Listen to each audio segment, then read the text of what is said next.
కర్ణాటక రాష్ట్ర ఆహార మరియు పౌర సామగ్రి శాఖ మంత్రి కెహెచ్ మునియప్ప కుటుంబ సభ్యులతో కలిసి బాల ఉదయం వీఐపీ విరామ సమయంలో వెంకటేశ్వర స్వామి వారిని దర్శించుకున్నారు.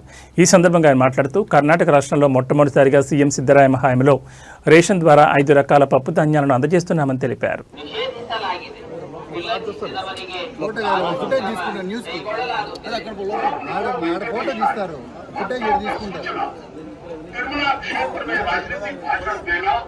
और आपत्तिजनक रील बनाकर सोशल मीडिया पर पोस्ट करना वर्जित है। उल्लंघन करने वालों के विरुद्ध చేయడం నిషిద్ధం. అతిక్రమించిన ఎడల చట్టపరమైనటువంటి చర్యలు తీసుకోబడతాయి. ఓం నమో వెంకటేశాయ. பக்தர்களுக்கு அறிவிப்பு. திருமலையில் அரசியல் சார்ந்த உரைகள் நிகழ்த்துவது எதிர்ப்புக்குரிய காட்சிகளை கடுமையாக தடை செய்யப்பட்டுள்ளது. விதிமுறைகளை மீறினால் சட்டப்படி நடவடிக்கை எடுக்கப்படும் என திருமலை திருப்பதி தேவಸ್ಥಾನ ಓಂ ನಮೋ ವೆಂಕಟೇಶಾಯ. ತಿರುಮಲ ಕ್ಷೇತ್ರದಲ್ಲಿ ರಾಜಕೀಯ ಭಾಷಣ देना और आपत्तिजनक रील बनाकर सोशल मीडिया पर पोस्ट करना वर्जित है। उल्लंघन करने वालों के विरुद्ध कानूनी कार्यवाही की जाएगी. చేయడం మరియు అభ్యంతరకరమైన రీల్ చేయడం సామాజిక 30 సెకండ్స్ ఫుటేజ్ కావాలి సార్. నేను నడిచి వెళ్తే వాళ్ళు తీసుకుంటారు.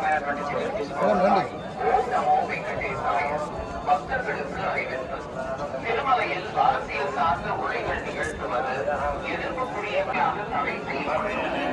விதிமுறைகளை மீறினால் சட்டப்படி நடவடிக்கை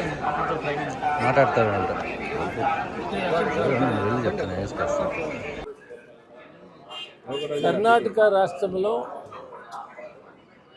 మొట్టమొదటిగా భారతదేశం అన్నభాగ్యము దాదాపు 4,50,00,000 మందికి ఇస్తున్నాం.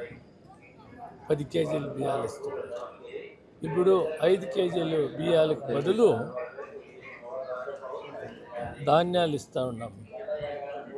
నూనె, దాల్, చక్కెర, ఉప్పు. ఇది నిన్న క్యాబినెట్ డిసిషన్ చేయడం మాన్య ముఖ్యమంత్రులైన సిద్ధరామయ్య గారు, ఉప ముఖ్యమైన శివకుమార్ గారు, నేను ఆ ఇలాకా మంత్రి ఫుడ్ మినిస్టర్గా నేను ఒక మంచి కార్యక్రమం చేశాను. ఆ కార్యక్రమంతో అందరికీ మంచిది కానీ మంచి వర్షాలు రానని వెంకటేశ్వర స్వామికి సన్నిధికి వచ్చినాను.